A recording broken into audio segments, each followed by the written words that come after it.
So I want to start by telling you a story from 2,600 years ago when the Buddha first spoke of and taught about metta.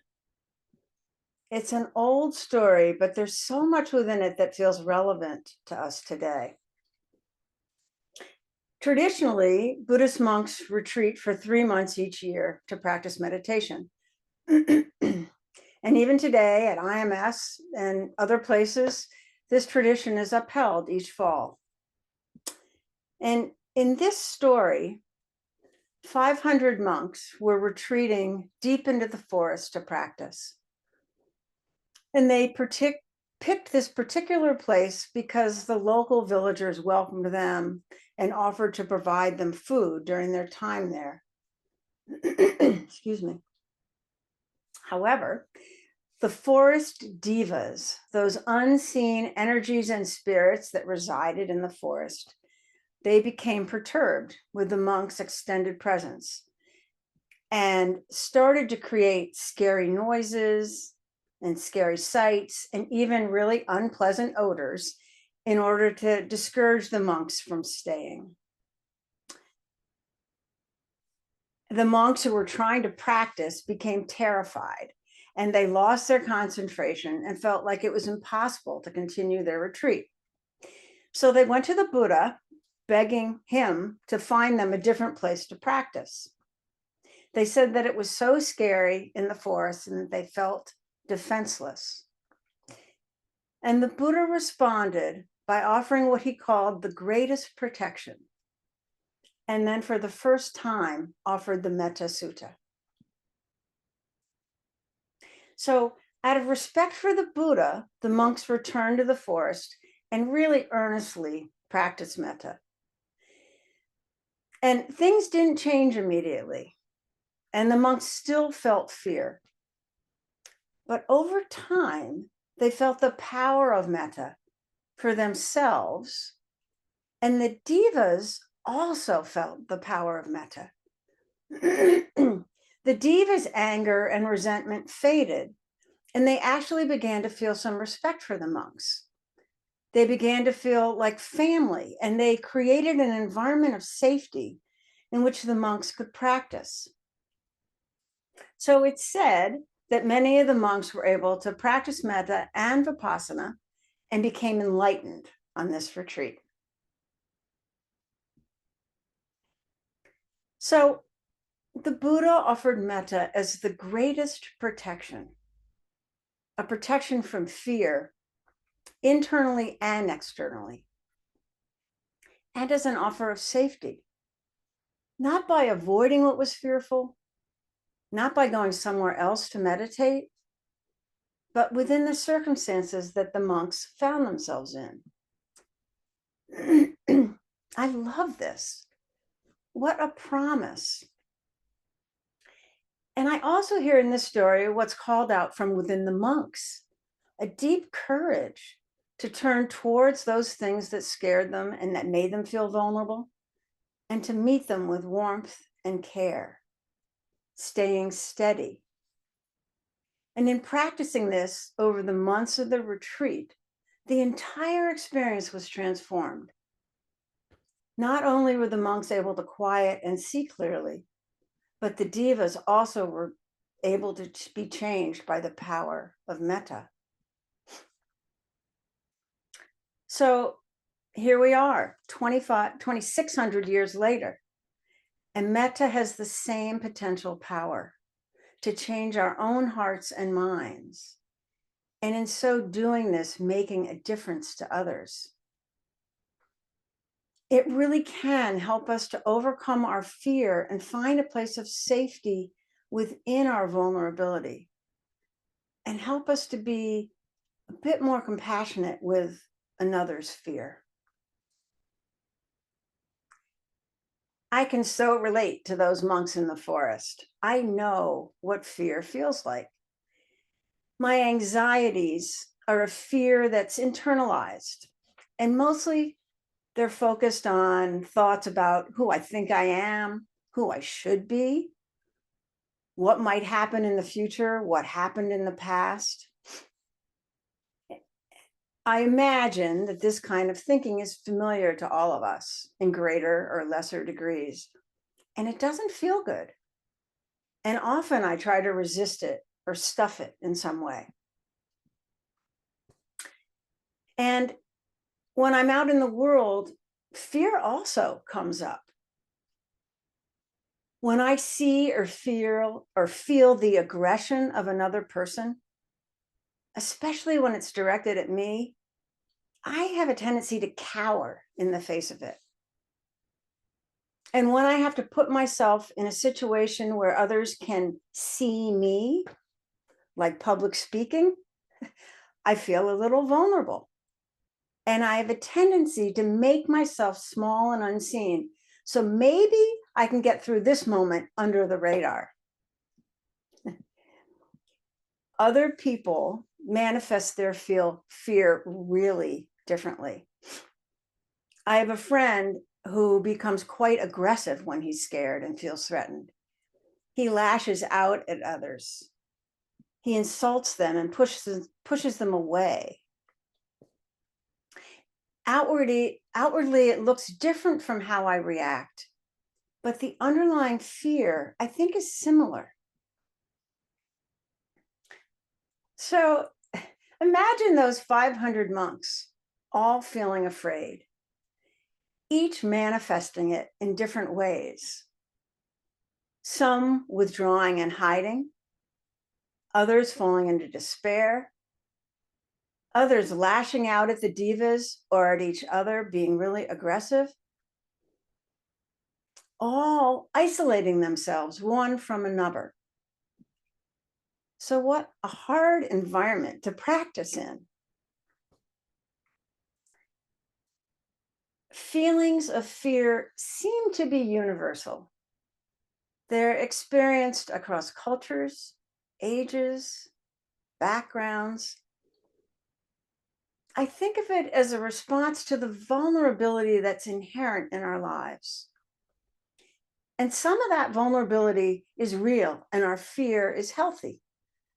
It's really a good reminder to keep ourselves safe by driving slowly or staying out of the water when it's lightning.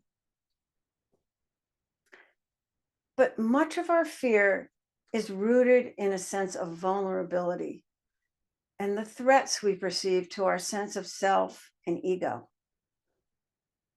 And when we can't sit with that because it's so uncomfortable, we can't see situations clearly and we become reactive. We defend, we lash out, or we withdraw. And acting from this place, it does create a sense of separation. It creates an us and a them, a me and the rest of the world. It's such a basis for isolating ourselves, and it denies how connected we really are, how we are all in this life together. This is true, I think, for us as individuals and collectively. Much of the aggression of the world is playing out this dynamic based in fear. And in this story, the Buddha is saying that Metta has the power to protect us, to offer safety to ourselves in the midst of our vulnerability and fear.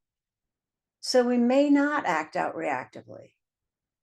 So we may see and feel how connected we really are. And what a promise that is.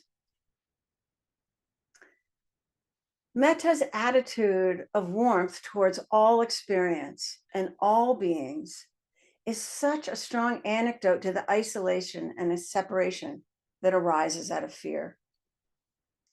Catherine and Lori both spoke so beautifully last week about how metta practice supports creating relationships with all parts of ourselves and with others.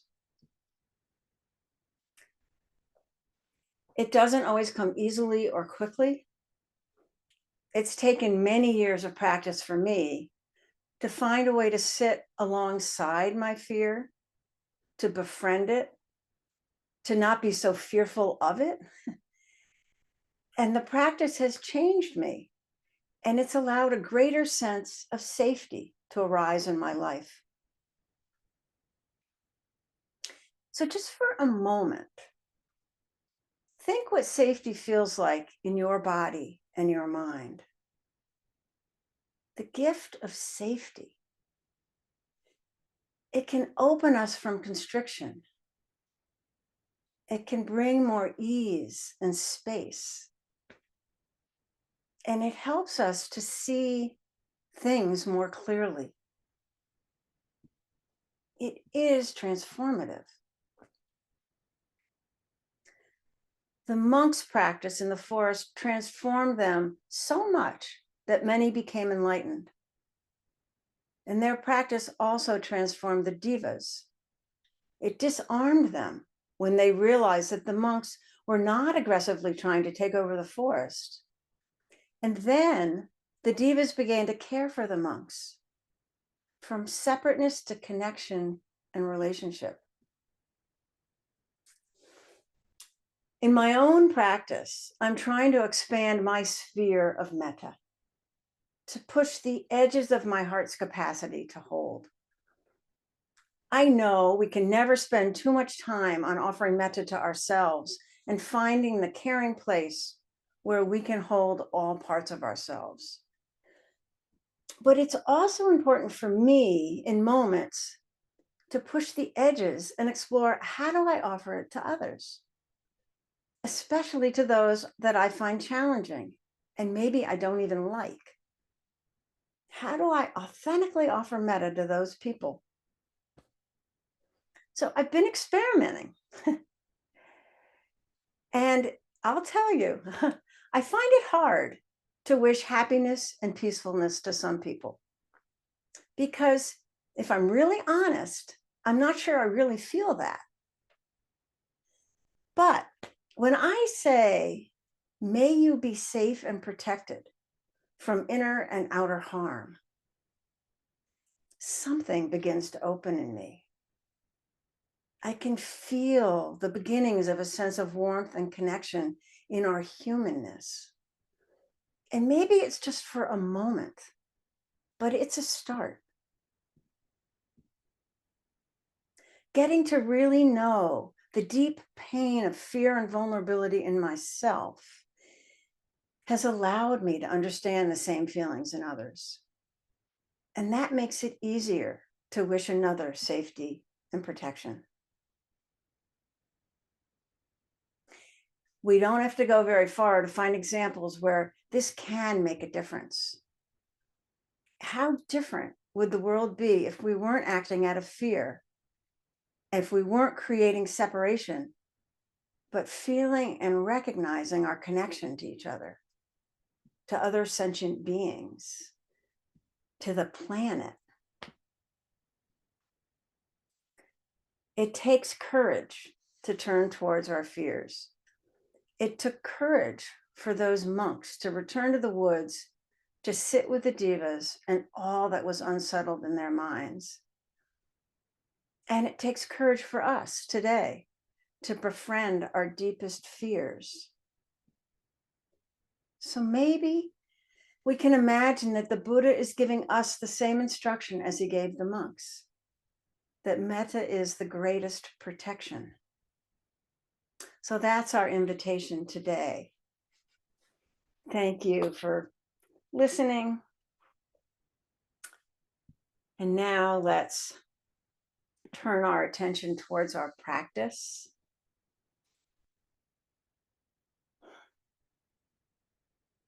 And first, bringing attention to this body that allows us to be here in this life, and offer it what you feel it needs. How can you offer just a bit more ease to your physical presence?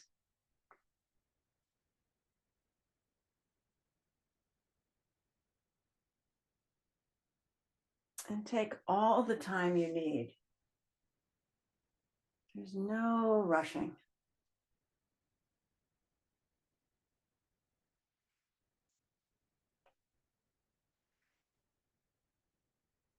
and at your own pace,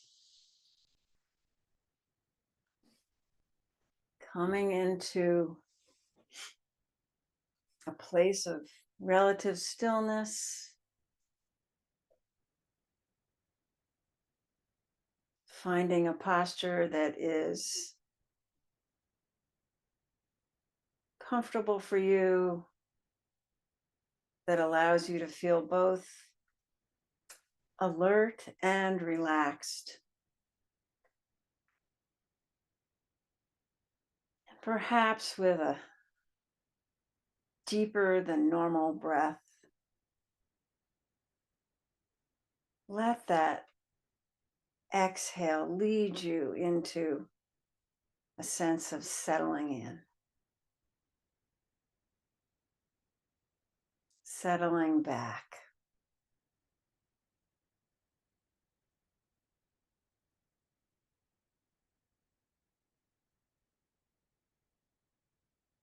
Finding your way into this moment.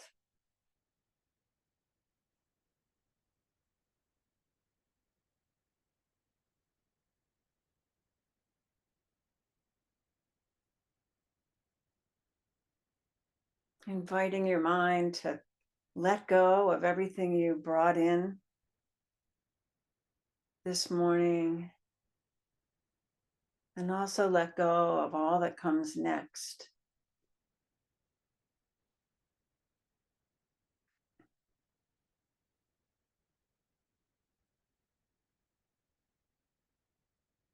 And allow yourself to really arrive into what is arising for you right now.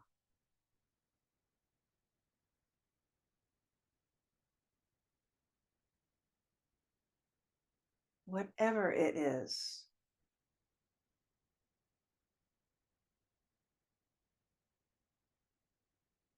Allow it the space to arise and naturally pass away within your field of awareness.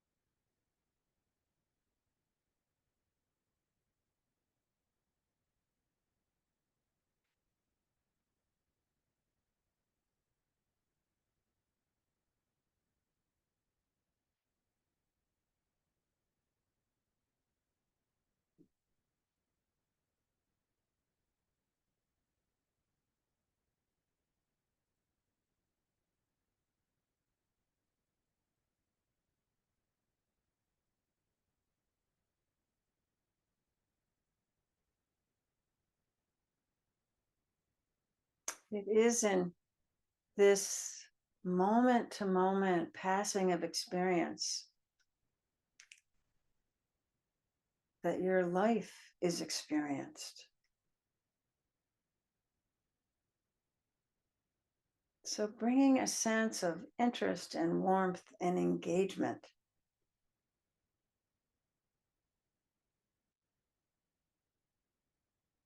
to your attention.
What is it to welcome everything with no resistance? And for yourself, is there a sense of safety in that? What does that feel like?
I apologize for that loud bell.